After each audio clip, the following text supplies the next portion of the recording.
Thank you, Dr. Baras, and certainly thank you all for taking the time for a busy day to come hear about what I hope will be a solicitation of really a partnership between engineering and medicine to combat some of the problems and issues that confront the healthcare system today.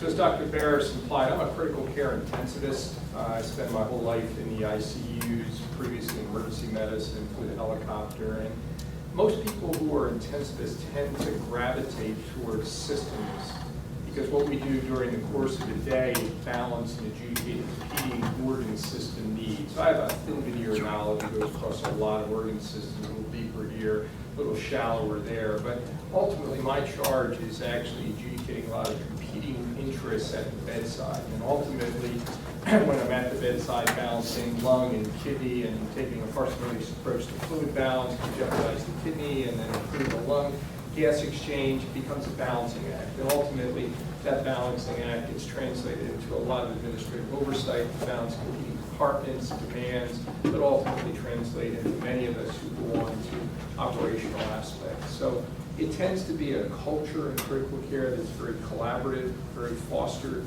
It fosters partnering and is really data-driven, process-focused, and outcome-oriented because decisions need to be made contemporaneously, given the life and death balance that ultimately occurs in ICUs. At the same time, we're very data-driven. We don't have the luxury of waiting a week for laboratory values to come back. It's very, very data-driven and operating in a system venue. So I'm a critical care intensivist. I attend in the trauma life support at the shock trauma unit, and I'll be starting my attending there. I've been in Maryland about 4 months, so I'll start my attending this coming May. And so I begin with really an overview of healthcare reform. And if one were to look at the majority recommendations in terms of we would have, in effect, comprehensive care that's organized by groups of practitioners akin to the ACO model, all basic health needs for the entire population would be covered, and this would be done through group payment, either through insurance, taxation, or both. There would be state and regulatory agencies formed to study and evaluate, coordinate the process, and then professional education should be approved for physicians, health officers, pharmacists, and so on. So for a non-medical audience, how do you think this has actually worked out? Has it been overwhelmingly successful, abysmal failure, somewhere in between? Out of curiosity, overwhelmingly successful, dismal failure, somewhere in the middle? Yeah, I would argue it's been a colossal dismal failure because these are the recommendations made in 1932 by the Committee of Costs. So what we've discussed in the last decade really is in fact revisiting many of the contentious discussions that occurred in the early part of the 20th century. Certainly the healthcare reform movement began with Theodore Roosevelt looking at compulsory insurance that would provide care as a source of mitigating both wage loss, poverty, and illness. That unfortunately fell apart with World War I, as it ended many other things, and as the flu epidemic ended World War I. But health insurance really, and health care, and the costs of health care became a discussion that resurfaced in the 1920s, jettisoned by Calvin Coolidge, who looked at the incremental costs and the inability of even middle-class individuals to afford the health care. Keep in mind that the majority of hospital care was set up in the 1880s to the early part of the 20th century dominantly as charity care. There was no effective therapy, so patients went to hospital to die. So the indigent and pecunious and charity supported that. So the evolution of technology, incremental physician training, more procedures, it actually became an expense. In the period of 1917 up to 1930, the percentage of a house family's individual health care that was hospital related went from somewhere around 7 to 15 to almost 40%. So there had to be a way to deal with this incremental cost, and the AMA was quite frankly reticent to engage in that discussion. They did not want intrusion from federal or regulatory, and actually there is, you can see, enormous commentary from the AMA's response to this proposal that made it very challenging to actually migrate this forward. So in fact, there were multiple discussions, editorial commentary that addressed sort of the evolution of healthcare. and that the migration to external regulatory component, the external to group practice, the external influence of capitated care insurance were all dismissed. And in fact, the Social Security Act of 1935 did not even have a health insurance component into it because FDR was reticent, at least many would believe, to take on the medical forces that exist. So the results of kicking the can down the road for almost 7 decades was that we now have the highest per capita healthcare cost in the world, and if we continue at this pace, almost 20% of the GNP will actually be in healthcare. So kicking the can down the road has left us with this residual. This is Karen Davis work out of the Commonwealth Foundation that looked at soliciting the various elements embedded in the Institute of Medicine's recommendations for efficiency, efficacious care, equity, and so on, and soliciting the input from various questionnaires, again, dominantly related to the primary care aspect. But you can see the U.S. has an extraordinarily high cost, and virtually every metric is at the bottom. So independent of one's political orientation, the reality is that there are enormous challenges in healthcare. This is the classic paper by Beth Wynn's group with RAND that looked at the quality of care for adults. And rough rule of thumb, about half the time appropriate care was delivered. And that's true whether it's inpatient, outpatient, chronic, acute, preventative queries that reflected that. And so as a consequence to this and many other areas, the Institute of Medicine developed the components of quality being defined by the effectiveness. Do people get the care they need and need the care they get? You'll see that there are gross abnormalities in that in our healthcare system. Safety, timely, again, all the types of problems embedded in quality that are pervasive in our system. So the ACA was developed really with 2 intents in mind, one of which was to ensure that there was adequate insurance, and secondly, to look at capacity to modulate the healthcare delivery. And as you can see, the pathway chosen was ostensibly driving price targets to then mitigate some of the aberrant practices that occur, and using that as a focus to really generate the delivery change. So in the context of insurance and regulation, there's clearly been a dramatic increase in the number of insured. So the exchanges through the Medicaid expansion, although some states haven't embraced that, now dependents are covered, and certainly it's mitigated against the previous condition criteria. So the overall number of health access has actually opened up through insurance. The healthcare delivery has really been predicated upon changes in payment. And it's taken sort of 3 forms, one of which is to reduce readmissions, which have an enormous cost to the system, mitigate against hospital-acquired conditions, and then pay for value programs. So this is very unambiguous and unequivocal, as Secretary Burwell has written both in the New England Journal and multiple occasions, that we will be migrating away from the pay-for-performance, rather from the fee-for-service climate that's dominated American medicine into more pay-for-performance. So the focus will be on creating incentives to motivate higher care with alternative, and keep in mind alternative payment movements, changing the way care is delivered to group practice, accountable care organizations, in other words, not the individual physician with a fee-for-service schedule, but a comprehensive approach to longitudinal care that links hospitals, inpatient, outpatient, physicians, and healthcare systems. The goals are to get to 85% of Medicare fee-for-service for quality, and the targets are overwhelmingly ambitious. This is a dramatic departure away from the traditional fee-for-service world that medicine has lived in today. And so as we look at those components and do the math on this escalation and in effect withhold or potential penalties is not trivial. This has changed the face of how healthcare will be delivered. So if one has $1 billion revenue stream, say, for example, from CMS, doing 6% of that, and we do the math on that, 60 million, 500 million, 30 million, and so on and so forth, this is an enormous amount because at least half of most hospitals' payment is federal in nature today, close to half. So this has enormous impact in terms of the health-acquired condition reduction program, hospital readmissions, and then value-based purchasing. And as we look at particularly academic medical centers, it's estimated that 1 in 3 academic centers will be penalized by all. That's equally applicable to the University of Maryland Medical Center. All hospitals, because they've set a much higher bar, probably 4 of the 5 will be penalized in at least one area, but major tertiary, quaternary academic medical centers, for multiple reasons, some of which are very valid, some have to do with the lack of sensitivity of some of the measures, but in general tend not to be as efficient as many other areas. So the cost is enormous, or the cost potential is enormous. So back in 2013, the value-based purchasing was focused on processes of care and the patient experience.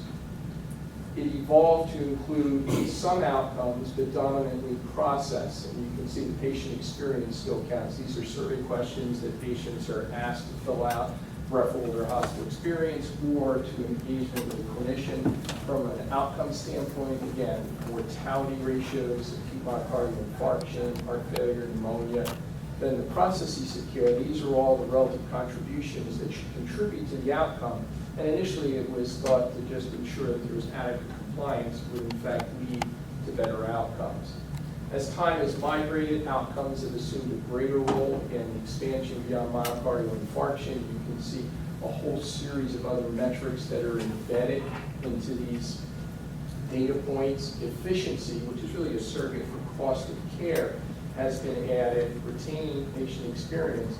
And you can see the clinical processes as time has moved forward continue to be smaller and smaller.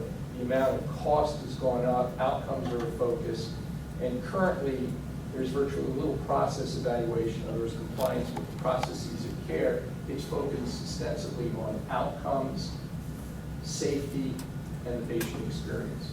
So if we look at each of these in some detail, patient experience is a test that most people have studied for. Think back to Chariots of Fire days with Charlie Haddock and Jason Schultz running a 100-meter dash in somewhere around 10 seconds compared to Usain Bolt at about 9.58.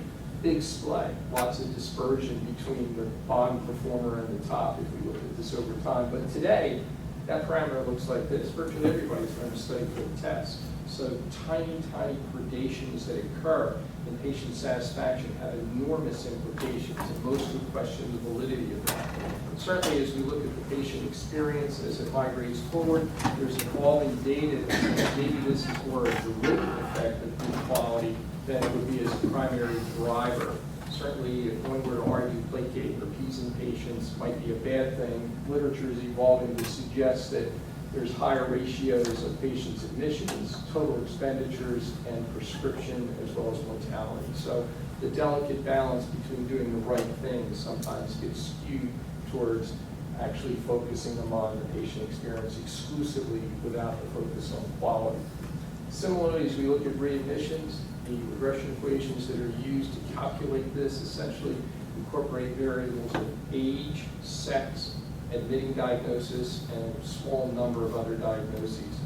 In retrospective reviews that have been published now, which add a series of other factors, 22 of the 29 new factors actually are explanatory for the readmission rate. So in reality, large academic centers, medical centers that serve socially challenged populations are at much greater risk for a withhold who actually are the ones who really need the money to move this forward. So there's a lot of contentiousness about the actual metrics that are undertaken.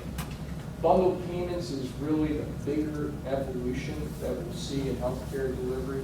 And by bundled payments, I mean in the past there were individual little fiefdoms of allocated cost with a fee that each individual charged. So the cumulative total actually is one of the factors that's probably bankrupting the healthcare system. What CMS sees, and I think what we're seeing in multiple other domains, is the evolution to a bundled payment. CMS for a total hip or a total knee or a pneumonia or heart failure will say, here's the amount of money to an integrated, aligned, acute care facility, chronic facility, physician. There's one pot of money to take care of this individual patient population, and you have to figure out how to do it. So there is no fee for service. You can imagine the transition that's precipitated in healthcare from a previous fee-for-service environment where each individual billed for their separate fees, inpatient, outpatient, physician, diagnostic studies. This bundled payment is where CMS and others, which is how we get paid, basically, is where the biggest bang for the buck is. So redesign, scope of practice of advanced practitioners, disease management, health information technology. In the prospective studies, CMS fundamentally believes that bundling payments together, which in effect is a capitated healthcare environment, which really begs the question of efficiency, mitigation of waste and inefficiency of how one might survive in that environment. And the data on ACOs, or accountable care organizations, again, this is an aggregate of care across an entire spectrum. So you have physicians, you have hospitals partnered together. In an ideal world, it might be a very large system, like say the Mayo Clinic or the Cleveland Clinic. But in reality, that's not the norm. The norm in creating these ACOs are independent primary physician groups partnering with hospitals together to say we will assume risk and manage this disease state from start to finish, and that there's an aggregate reimbursement for that that then is dispersed amongst all the providers. So you can imagine the transition that medicine is today, trying to actually migrate through that. And the preliminary data is evolving. It's too early to say if it really worked, but if we look at some of the early accountable care organizations called the Pioneer Group, small little changes in quality, small little changes in spending, the patient experience, and that's some good, some bad, quality improvements with a global payment, a little bit less diminution, little diminution in the actual spending, and when you compare it to traditional Medicare, it seems to evolve. So again, the data is not there yet, but it's evolving to suggest that this bundled payment is what we'll do. As an outgrowth of creating ACOs, I think what we've seen both in Maryland and throughout the country is an enormous degree of merger acquisition. So all the small hospitals really have great difficulty migrating through this change, and there's just been a tremendous merger acquisition process. In Pennsylvania, which previously, where I was at Geisinger, previously had multiple little systems, multiple healthcare entities, have now coalesced the entire west part of the state. Ostensibly is University of Pittsburgh Medical Center, Geisinger's in the center, Penn on the eastern seaboard, if you will. So it's a series of, yes, sir? So that map's very interesting. It seems to indicate that some of this concentration is based on the states. And I'm wondering what kind of impact do the states have on this hospital consolidation? Well, I think to be frank and candid, I didn't put Cutler's other map, which is the proportionality of patient populations. There's a distorted map. This is the easier one to visualize. But in general, what's happened for the most part is this gets into a very contentious discussion about the HH index. So Sure. the HH index would suggest very strongly if you have one hospital, one square, essentially it's all market share, values 10,000.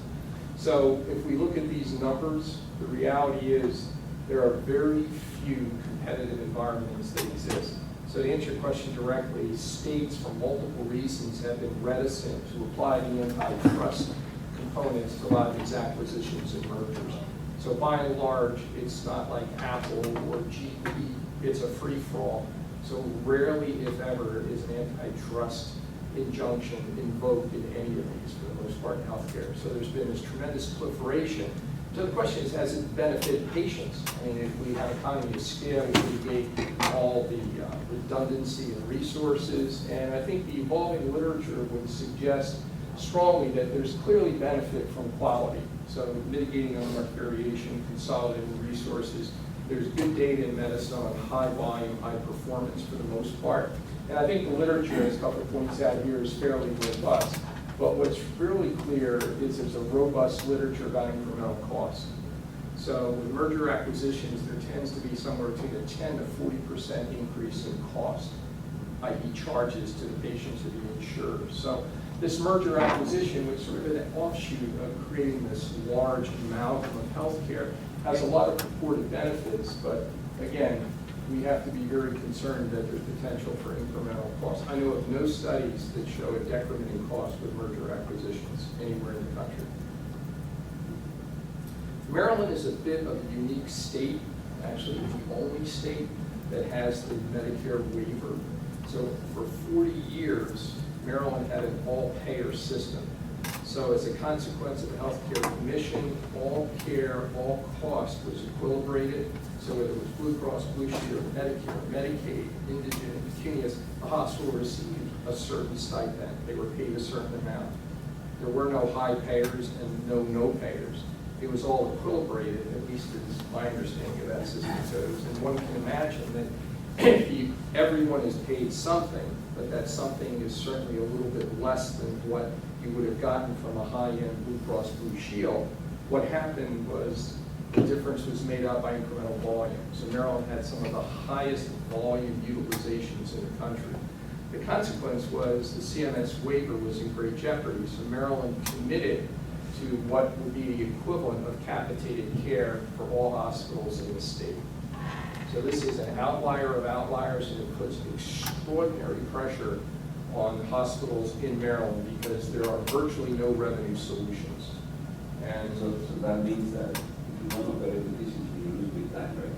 you collapse, you implode. So I'll get to sort of some of the rationale behind that, but there are no revenue solutions. So in many, many areas with fee-for-service, incremental growth, incremental volume, at a high margin for those cases to cover some of the bad debt charity, that actually generates enormous revenue for growth and expansion.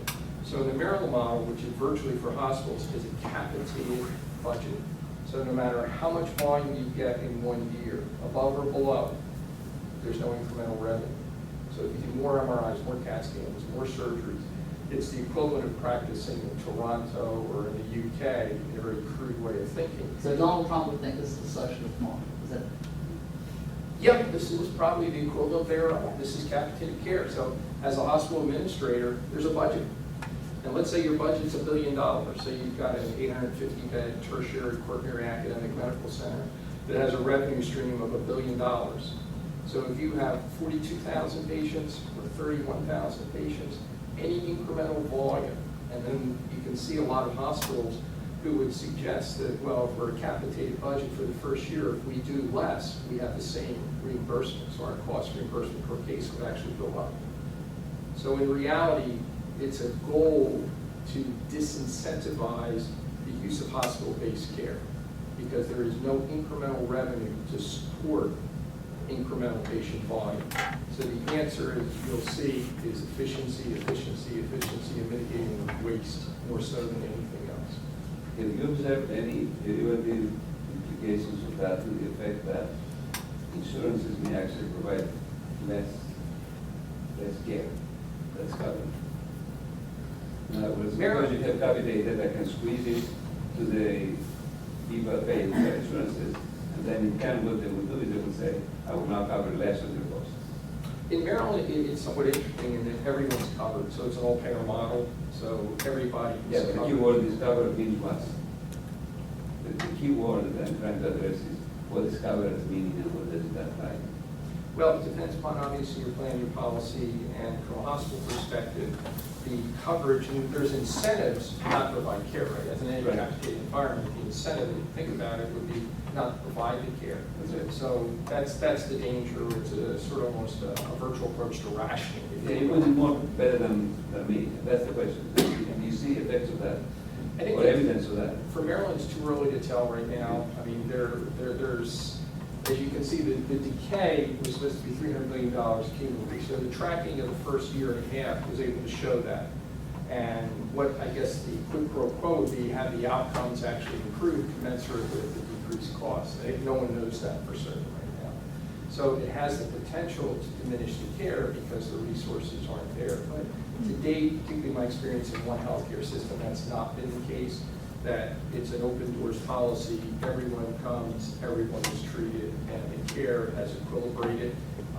The challenge isn't the patient care level as much, at least for the years until the reimbursement changes. The challenge is the volume, because there's an incentive to actually do less, if you will. But based upon mission statements and volumes and care, if your volumes continue to go up, or if they're static, and you have more referral cases coming in, it creates a real question of how do you fund the incremental expense, again, which is a marginal expense, right? You have your fixed costs, everything's already there. Your incremental cost for each successive case is less than the initial.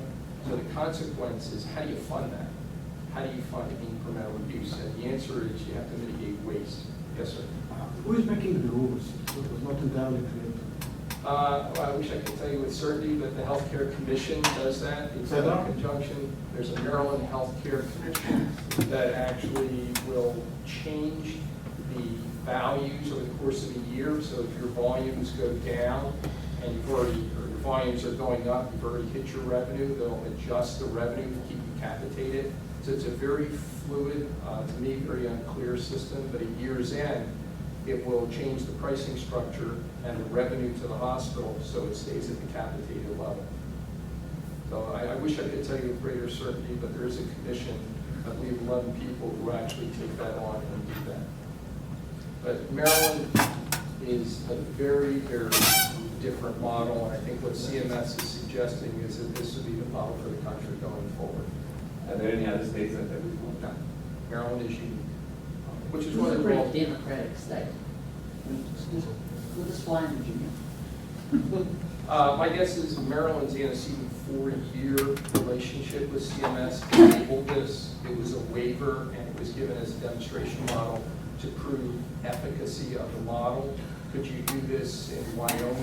Could you do this in New Jersey? I think that will be an outgrowth of whether it's successful here. So this is being tracked meticulously, and I think many of us believe that this evolution, this is sort of the accountable care model for the entire state. It's a capitated budget. And you can thrive in that environment. Intermountain and others have done very well in capitated reimbursement if you extract the waste and inefficiency embedded in healthcare, which there is enormous waste and inefficiency in healthcare. Yes, sir. You know, at the individual physician level, what do you think the effect of this is? So in other words, I work with some surgeons at the medical center, and they always tell me about this, but I cannot imagine a single one of them turning away a patient or avoiding a Never happens. patient. No, doesn't happen. I mean, ethically, morally, and in terms of care of patients, that doesn't happen. At least my experience at the University Center, because it's a mission statement of a quaternary university center. So everybody's taken at every level. The shortcoming, in my view, of the entire paper is this is ostensibly focused only upon hospitals and healthcare systems. Physicians are excluded entirely. So physicians still live in the fee-for-service world. So as you look at defining aligned incentives, if you have a hospital whose goal is to minimize waste and efficient care because they're a capitated reimbursement, they can't pay for the incremental care, and your physician group is essentially paid on a fee-for-service. So the more you do, the more you get. It creates a lot of, not antagonism, but uncertainty, because traditionally it was a volume-driven model. Physicians still live in the volume-driven model. So all the reimbursement is volume-driven, and the hospital is capitated. So you can imagine some of the discussions that can occur between put the brakes on, we don't need to do as much care. And implicit in that would be the suggestion for maybe unnecessary or unwarranted care, which has plagued the country probably for decades. So it creates enormous contentiousness in how to do that. So the way they address this in Germany, for instance, right, is they try to provide physician care at home, try to minimize the need to go to. So this is a balance between, and the physicians actually like that, because it gives them the ability to serve, right, and it also reduces dramatically the number of people that they have to go to hospital unnecessary. Yeah, I mean, that's what, if you look at the Is that population. possible here or not? Oh, it has to be. It's the model that's been embraced. It's what the ACA has told us to do. It's what ACOs are striving to achieve, and now the reimbursement is going to support that, because the incremental cost of hospitalization and emergency department utilization is many times the default mechanism for the absence of primary care. So the question is, how do you mediate that transition? Because right now the incentives historically have been incremental volume doing more utilization of hospital because everybody can pay for that. And when we bring the physician group in alignment with the hospitals, I think is where it will change. And then there's another effect that has been observed, and I want you to tell me whether you have observed it also or not. There's evidence that there is disincentive for young people to go into medicine because of the predicted diminished promising returns on your education and other things. The first state that has observed data of it is Massachusetts. It's actually dramatically in Massachusetts. And they predict that if they don't do anything, they may face shortage of doctors. True, false, what is your... I think it's an evolutionary trend that we're going to have to deal with, because if one looks at physicians who are practicing today, probably if you look at depression indices and a series of other studies that have been done, anywhere between 20 and 40% of physicians have actually considered just leaving medicine. A substantial number would not recommend medicine to anyone. And that's not just for the physicians, you see some data with nursing as well. So we're seeing an exodus of the existing pool, and at the same time, when we look at the cost of medical education, any idea? Just take a guess. Yeah, I have two sons, right? I went to Penn, so I kind of know. yeah, it's enormous. I mean, if you go to a state medical school, with tuition, room board, the whole deal, there's a minimum probably $50,000. Yes. So I have a son who's going down the same pathway, who's in a state medical school, and I can tell you exactly that, you come out and if you want to fund that yourself, you could be $250,000, $300,000 in debt just for medical schools. There's no forgiving the loan. So you're right. I think what we're seeing is it diminished, despite the interest and capacity to serve that medicine has embedded in it. We're seeing a lot of other forces, and we can't be dismissive of market forces, because if somebody's that far in debt, and we want primary care physicians, the primary care physician would make a dollar value. It's actually hard to have a house, raise kids and a family, and pay off your debt. It's no secret why people are going to high-paid specialties. I mean, there's an incredible deficit of primary care folks that are doing what they do, and a lot of it is because of the financial liberation that doesn't exist because of that. So that's the other question I want to ask is, in Germany, for instance, and in Sweden, which are very advanced countries in this regard, and here now, they start observing a very skewed distribution in respect to the specialties in medicine. And on one hand, we tell people, take care of your care, and this is a primary care responsibility to maintain your care. And then on the other hand, I don't know, again, verified or not, we've seen a tremendous strictness on this kind of dogmas. Primary What care, you just mentioned. absolutely. How Primary care. dramatic is that, and how do we fight it? I mean, because that's not so correct. Yeah, that's at the medical level, an extraordinarily contentious decision, because if you look at, the example of medical school applications to admissions, and you trend that based on other economic imperatives that exist. So in the years, the late 70s, the applicant acceptance ratio was somewhere around 8, 9, 10 to 1. And then there was a period right in the early 1990s with the dot-com boom, the stock market exploding, the applicant acceptance ratio was 1.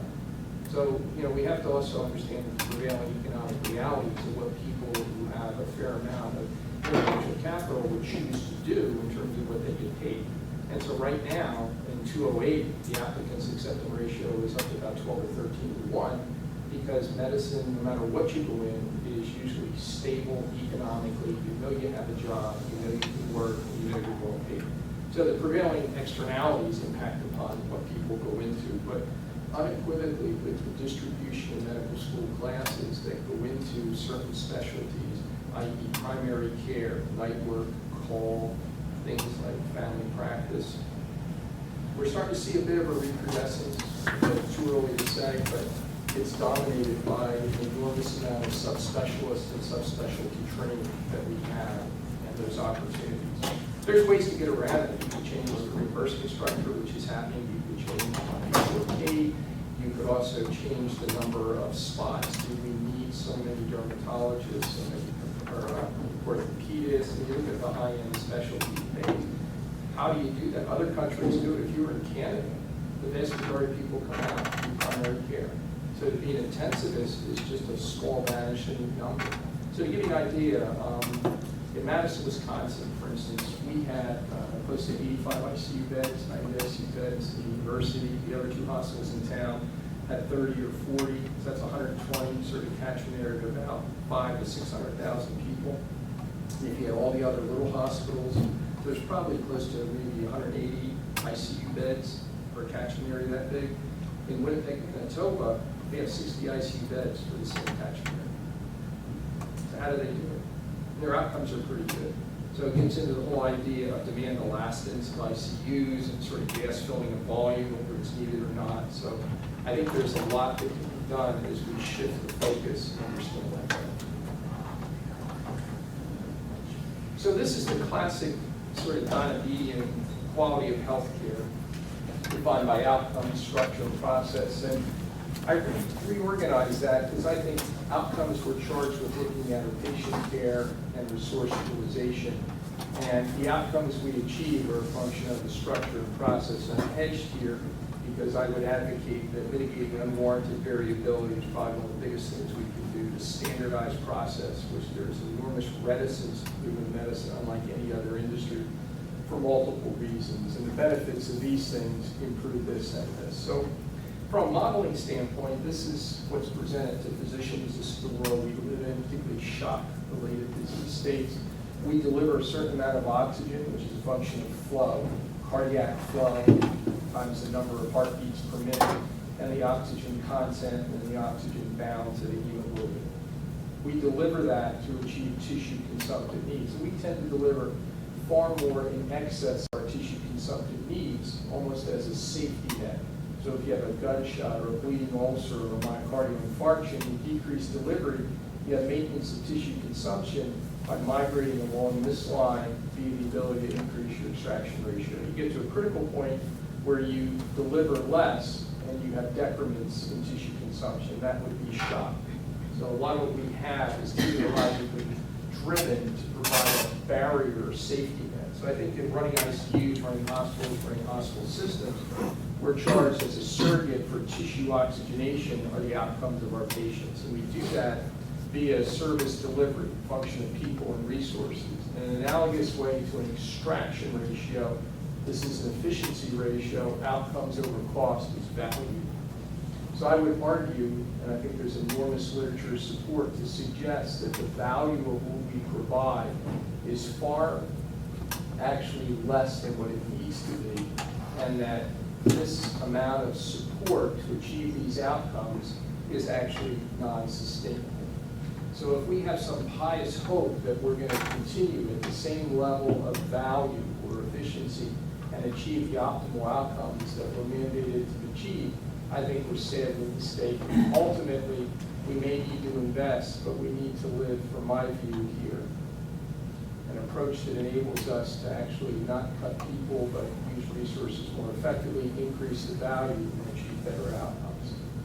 And so that's really one of the fundamental questions of can you have high quality care at low cost? Clearly, incremental service delivery in terms of adding people and resources to achieve those outcomes is almost non-sustainable. Our GMP is already 20%. It jeopardizes our independent business leaders, communities, industry's ability to provide healthcare, the massive amount of dollars that are invested in that. So the question is, can you do it cheaper and preserve the outcome? You can always find somebody to do it cheaper, but can you find a mechanism to do it cheaper and actually ensure that the outcomes are preserved? So in creating sort of a quality cost diagram, ideally high quality and low cost. There are clearly illustrated examples based upon health services research database interrogations of high cost and poor outcomes. So with the multiple regulatory requirements that we now submit to in terms of looking at outcomes that are very stratified and then applying either cost charge ratios or absolute cost, there clearly is a definition of low quality and high cost. And unfortunately, this is a group of sociodemographics of hospitals, won't go into some great detail, none of which can actually afford the cuts that are going to occur because of their poor performance. Their costs are already high, their outcomes are poor, they're going to be further penalized, and this is going to represent a challenge. So is it possible to have high cost, or rather low cost and high quality? So this is a contentious discussion. So the group out of Dartmouth has published on this exhaustively. Fisher and Wenberg have made a career with the Dartmouth database, suggesting that there's incredible variation in resource utilization and cost with no discernible improvement in outcome, which suggests enormous waste and that high quality doesn't equal high cost. question, and forgive me because you're a physician, but I've asked this question many times.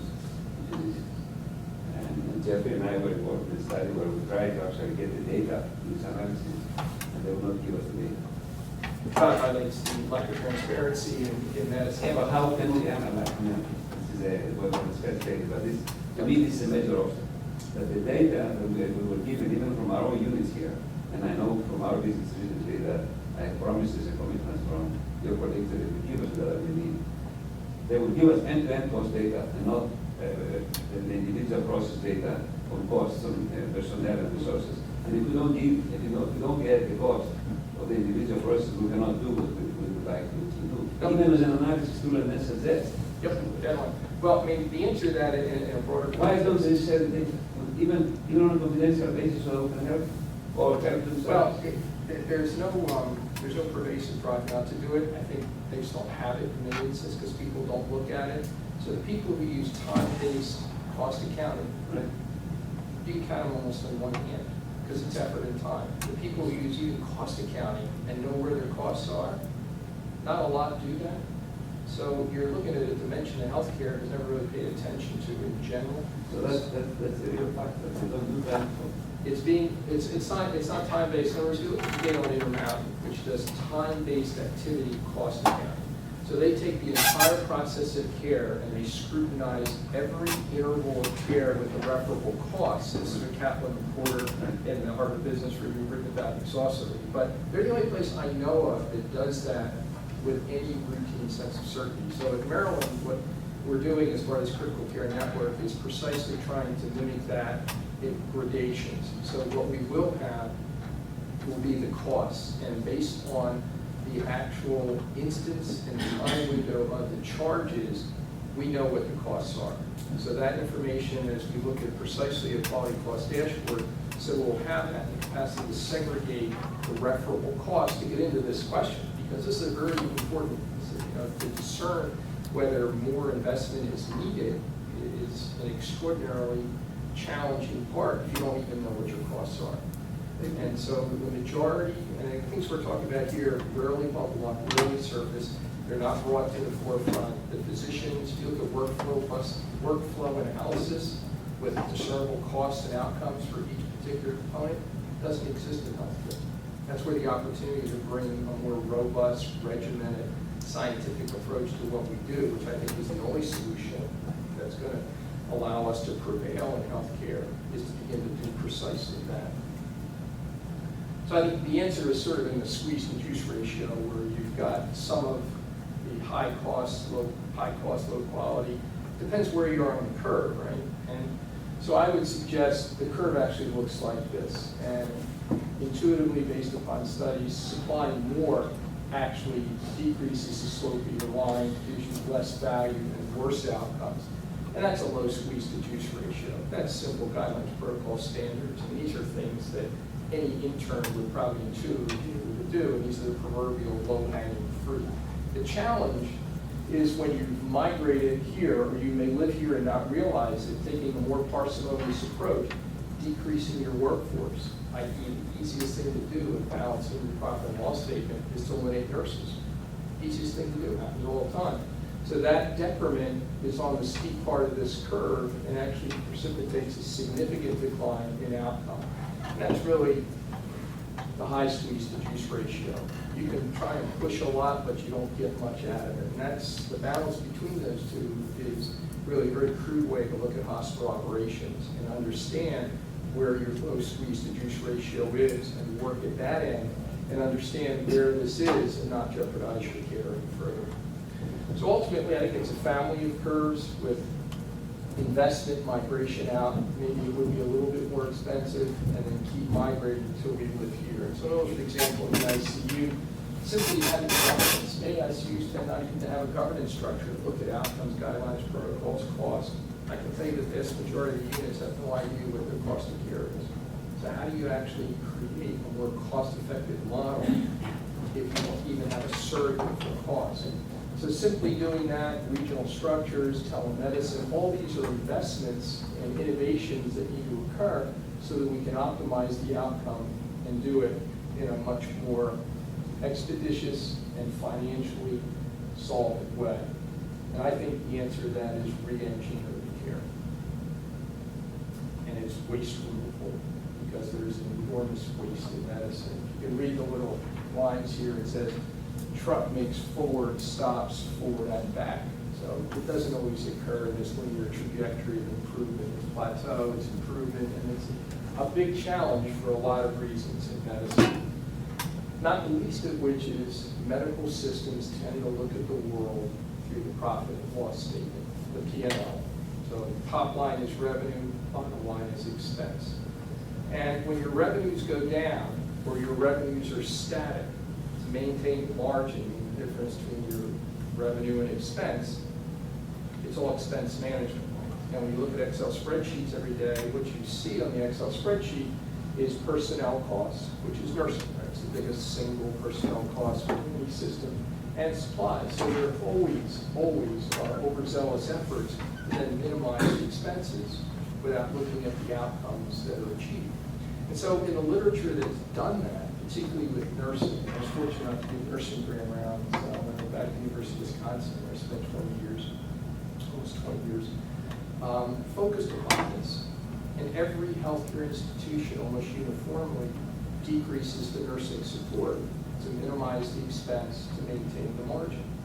And so the data is unambiguous between this and probably almost 100 other studies, that not only does it harm patients at incremental cost, but it creates patient mortality. So I would argue that looking at the traditional P&L and decreasing the number of personnel isn't the answer. It's reinventing the workflow and the process. So this is no trivial task. Health Affairs devoted in 2009 an entire issue, and obviously 2 years later wasn't met with a lot of success. So another entire issue. This is the front-runner journal for health services research that guides a lot of what we do. 2 entire issues devoted to healthcare costs. So there are a lot of theories on how to do this. Right? Everybody has a theory. Everybody's got an idea. And in an ideal world, like Baras said, in theory, there's no difference between theory and reality. But the reality is there is a big difference many times. And so when I'm in pulmonary medicine, when I look at the surrogate for efficacy of the lung, it's the AA gradient, the alveolar arterial gradient, the AA gradient. So many hospitals now have sort of spun this off into an RR gradient. The rhetoric is incredible compared to the reality of what they really do. There's a myriad of consultants who come out and can assure you how they can fix this process, and many times that, as this illustrates, just prolongs the problem more than anything else. The Harvard Business Review has taken this as a task, and I would suggest that virtually every hospital I know does all this routinely. So an illustrative example on patient flow and throughput. So there's clear ambiguous data that if you're a nephrologist in the clinic and you spend a little extra time counseling the patient to actually have their dialytic fistula put in and begin dialysis with the fistula, minimizes the complications, hospitalizations, the cost savings are dramatic. So what do we actually see? What's more productive in the fee-for-service world? We see more patients in the clinic. Do it faster, don't have a discussion, and then we pay the price for that later on. Similarly, cutting back support staff. I mean, would you have doctors work at the bottom of their license and do clerical, which is what happens today? Many have argued that the EHR, the electronic healthcare record, have put physicians practicing at the bottom of their license because you add about an incremental hour a day, adding things that clerks used to do. So again, all hospitals, this happens routinely. So that's, sorry, this is a negative effect of the attack. Oh, yeah, yeah. Talk to any physician. I would doubt you find few, unless they're a health IT person who runs an EHR. Because of the need to enter. Well, it's not just need to entry, it's finding information. You live in the paradox, sometimes you have more information than you ever had, but no less than you ever did. It's all there, but you can't find it.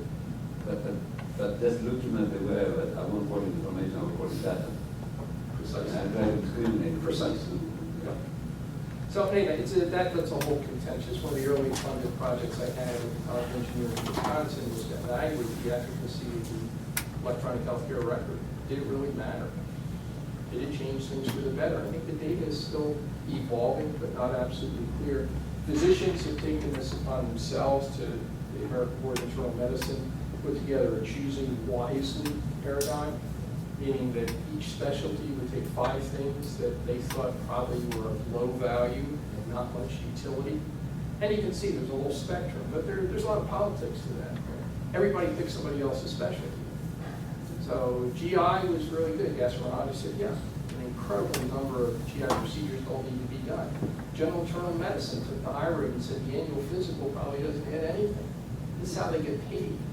Whereas other specialties, particularly procedural specialties, recommended abolition of an over-the-counter pill or 2 small device items. But none of their procedures were marvelous. None, absolutely none. So this is a good idea as physician-driven, but it may not be accurate. So you probably sit in the non-medical world trying to understand, how is this tolerated? How does this happen that we've been able to be inefficient, oriented, waste resources, and not provide good outcomes? Because in any other industry, you wouldn't have a business. And I won't go through this in great detail, but there is literature that sort of tries to explain why cost-effective care diffuses so slowly, and why when you take clinical care as a driving force and improving quality, it doesn't deliver bottom line. So there's a lot of reasons with this. Hospital administrators, you started to pay on a fee-for-service basis, any decrement in volume, anything you're not doing, discharges, that actually translates into lower margins. Physicians are very reticent to accept external regulatory components or capitated care. Academic health centers often hide behind research and education to cloak their inefficiencies. Certainly the interest of drug devices and equipment folks have little interest in not using their products. So there's a myriad of things that explain that. And this, again, is one of the contentious issues as we look at optimal efficiency.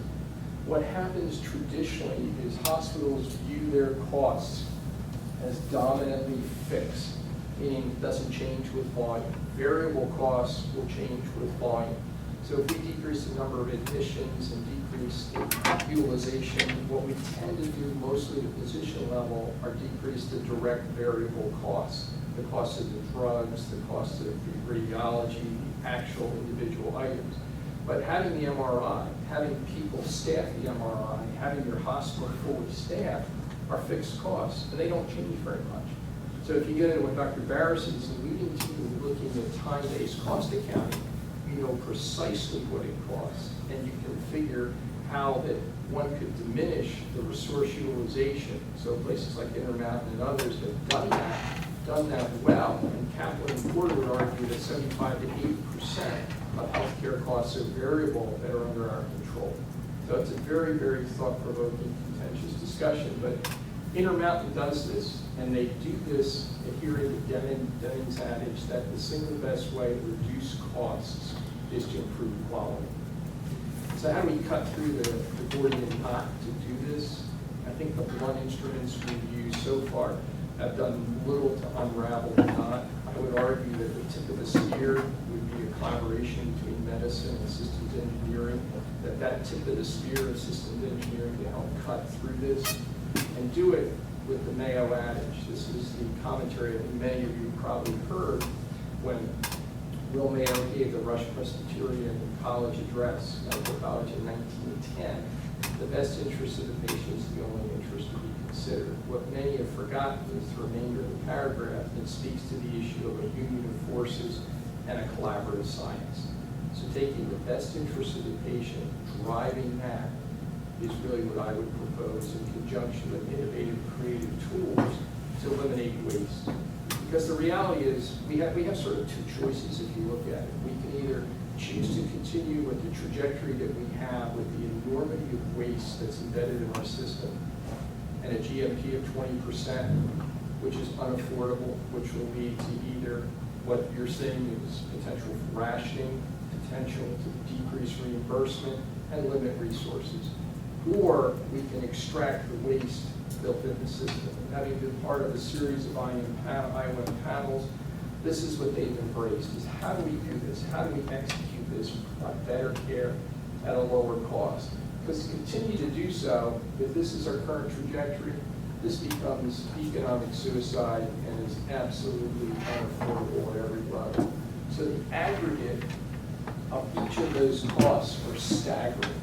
Estimates for unnecessary service and overuse. Do patients need what they get and get what they need? Inefficiently delivered care. These are where the opportunities are enormous. There clearly are excessive administrative costs, pricing structures, and a series of other things, but we'll focus up in this area. And so there's been really a long-standing relationship that's been lost probably over the last 30 years related to industrial systems engineering and healthcare. And it really is a unique opportunity to create a partnership to actually do this, because efficiency, efficacy, effectiveness, quality, and safety are root principles in engineering and medicine. And looking at the Institute of Medicine's value healthcare system, by 2020, they're anticipating we execute 90% of our decisions based on timely data and evidence. The follow-up IOM committee, which was integrated engineering and healthcare, was the mechanisms by which we'll get there. Medicine by itself, I don't believe, will get there. It will require that level of partnering. And so the partnering began almost 100 years ago, and Peter, you're probably familiar with Gilbreth, and these two unhappy campers down here were actually part of this experiment where they looked at the overall efficiency of an operating room. And so what they found was probably 60% of the case, the surgeon would actually turn around and go fetch his instruments, trying to figure out which one he needed. So the evolution of this was the surgical caddy or the scrub nurse. So it increased efficiency, decreased the amount of anesthesia time, improved patient outcomes. I mean, what we're looking to do, hopefully, is extend this in a much, much broader realm. A lot of that requires standardization. So I'm a PG medicine a number of years post, so I'm a PG 33 now. I'm old enough to remember Standard Oil. Does anybody else remember Standard Oil? Which became Exxon, which became Exxon. You know why they called it Standard Oil? Oil was discovered in Western Pennsylvania in 1968. Rockefeller's group moved it to Cleveland, oil capital of the world. Horrible product. Kerosene distillation product didn't work. He hired an English chemist named Andrews, standardized the distillation process, and the rest is really history. So whether it's GE Six Sigma, leading product line, one of the key elements and the challenges that I think engineering will have in medicine is migrating through the hubris of I am the expert, and when I've seen one, I've done one, I know how to do it, and moving into standardization, mitigating unwarranted variability, but realizing that there's opportunity for warranted variability. And there's so much opportunity in medicine. And in fact, this is what the Building Better Healthcare Delivery System articulated. The charge from the NAD and the Institute of Medicine really was to develop applications of engineering to healthcare. Do it through enablers of where we need to go, how to facilitate that, and look at what's inhibited and preventing us from doing that, and do it with a research and education bent. And it really called for setting up centers of excellence to then bring medicine and engineering together to partner and develop these centers so that we could broadly look at applied and basic applications, industrial system engineering concepts, at the same time set up the research, create educational venues for undergraduates, graduates, and 20% of the economy in healthcare, create systems where we train people to actually help medicine. Very much a teaching opportunity for engineering and a learning opportunity for medicine. This is the report that Dr. Baras suggested in speaking with Christine Castle. There probably will be 12 national systems that will be defined. They're defined as centers for sort of clearinghouses, if you will, of education, research, and development. And the hope would be that as we create this partnership, we'd be able to orchestrate that level of center status, which will give us an enormous opportunity to contribute well beyond our own system. So I won't go to this in great detail, very significant demands that the ACA has placed upon the healthcare system. So I appreciate the opportunity and delighted to take any questions. Thank you very much.